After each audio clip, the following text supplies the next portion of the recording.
Hello students, आज के इस लेक्चर में हम एम्फिऑक्सिस, जिसका दूसरा नेम जो है वो ब्रैंकियोस्टोमा है या लैंसिलेंट है।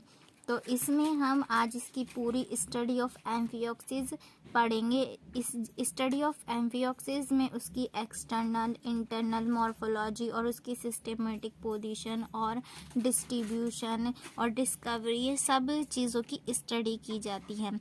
तो आपको अगर और किसी चीज़ के नोट्स चाहिए तो कमेंट करके बताएं। ये टॉपिक भी एक सब्सक्राइबर ने कमेंट करके बताया है। तो चलो स्टार्ट करते हैं। सबसे पहले हम इसमें लिखेंगे सिस्टेमेटिक पोजीशन, जिसमें सबसे पहले हम लिखते हैं फाइलम, जो कि हमारा कॉर्डेटा। फिर लिखते हैं सब फाइलम, जो है हमारा सिफेलोकॉर्डेटा। फिर क्लास जो है लेप्टोकार्डी। ऑर्डर है इसका एम्फिऑक्सीफॉर्मिस और जीनस है इसका ब्रैंकियोस्टोमा। ब्रैंकियोस्टोमा का एम्फिऑक्सिस भी कहते हैं। तो आप इसमें कभी भी कंफ्यूज ना हो कि ब्रैंकियोस्टोमा आ जाए क्वेश्चन या एम्फिऑक्सिस आ जाए, उसमें हमें यही आंसर लिखना है। और अब लिखते हैं नेक्स्ट हेडिंग, जो है डिस्कवर बाय, मतलब इसकी डिस्कवरी किसने की थी। तो पैलस इन 1778 में इसकी डिस्कवरी हुई।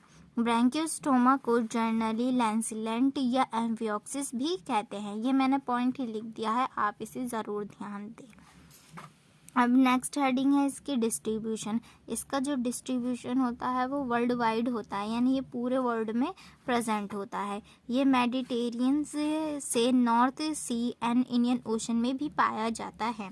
ब्रैंकियोस्टोमा जो होता है वो ट्रॉपिकल एंड सब ट्रॉपिकल सीज यानी समुद्र के शैलो वाटर में ड्वेल यानी रहता है। अब इसकी नेक्स्ट हेडिंग डलेगी मॉर्फोलॉजी ऑफ ब्रैंकियोस्टोमा। ब्रैंकियोस्टोमा जो होता है वो ट्रांसपेरेंट फिश लाइक एनिमल है, जो किनारे व चट्टानों के पास बिल बनाकर रहते हैं। ब्रैंकियोस्टोमा की जो बॉडी होती है वो नैरो होती है, यानी पतली होती है और 2.5 से 5.8 सेंटीमीटर लॉन्ग होती है। और इसके जो दोनों एंड्स होते हैं, यानी पोस्टीरियर एंड और एंटीरियर एंड, कंप्रेस्ड होते हैं यानी दबे हुए, और पॉइंटेड यानी नुकीले होते हैं। इसकी बॉडी का जो एंटीरियर एंड जो होता है वो 2/3 सेक्शन में ट्रायंगुलर होता है। अब मिड डॉर्सल लाइन के साथ एक डॉर्सल फिन होल बॉडी की लेंथ को एक्सटेंड करता है। अब टेल के चारों ओर कुछ हद तक ब्रॉडर कॉर्डल फिन से जुड़ा होता है। ये जो सारी लाइन्स है ये आपको तभी समझ में आएंगी जब आप इसका डायग्राम देखेंगे। तो इसका डायग्राम हम अभी आगे देखेंगे, तो पहले हम इसके पॉइंट को थोड़ा कवर कर लेते हैं। तो एक वेंट्रल फिन जो होता है वो मिड वेंट्रली में कॉर्डल फिन से एक मीडियन ओपनिंग आर्ट्रियोपोर तक सिचुएटेड होता है। अब ब्रैंकियोस्टोमा की जो मसल्स होती हैं वो 62 वी शेप्ड सेगमेंट या मायोटोम्स में अरेंज होती हैं। 3 अनपेयर्ड अपार्चर्स जो होते हैं वो इसमें प्रेजेंट होते हैं, तो हम उनके बारे में पढ़ेंगे। सबसे पहले हम इसका डायग्राम देख लेते हैं। तो ये जो है हमारा इसका ब्रैंकियोस्टोमा का लैटरल व्यू है। ये जो आपको पॉइंटेड दिख रहा है ये टेंटोकल सिराई है, ये गोनड्स हैं, ये आर्टरीपोर है, ये इसका टेल फिन है और ये डॉर्सल फिन है। ऊपर वाला डॉर्सल फिन है, नीचे वाला टेल फिन है। तो आप इसको अच्छे से प्रैक्टिस कर ले। और दूसरा डायग्राम ये है इंटरनल स्ट्रक्चर इसका।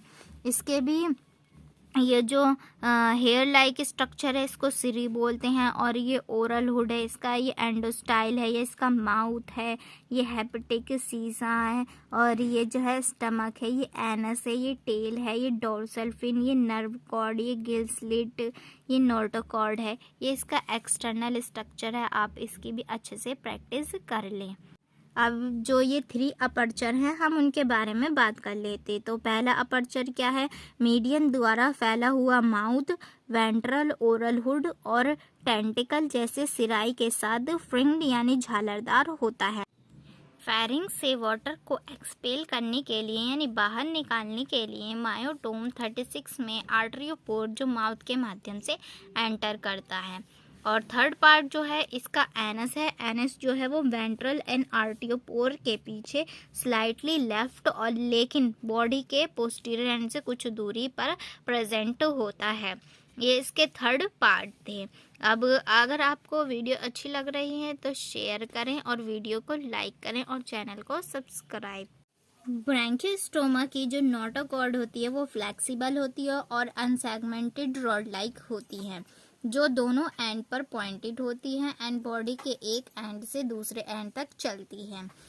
अब जो फेरिंग्स होती है, pharynx Gill rods like supported होती है, यानी फेरिंग्स जो होती है वो गिल रॉड्स द्वारा सपोर्टेड होती है, जो न्यूमेरस गिल स्लिट का बॉर्डर होती है। ब्रैंकियोस्टोमा की intestine straight and without loop होती हैं।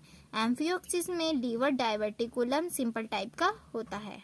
जो ब्रैंकियोस्टोमा का सर्कुलेटरी सिस्टम जो होता है वो इल डेवलप्ड यानी कम डेवलप्ड होता है, और इसमें जो है वो डिफाइन हार्ट अब्सेंट होता है, यानी इसमें ट्रू हार्ट प्रेजेंट नहीं होता है, लेकिन वेंट्रल और ब्रांचियल आर्टरी जो होती हैं राइथमिकली कॉन्ट्रैक्टाइल होती हैं।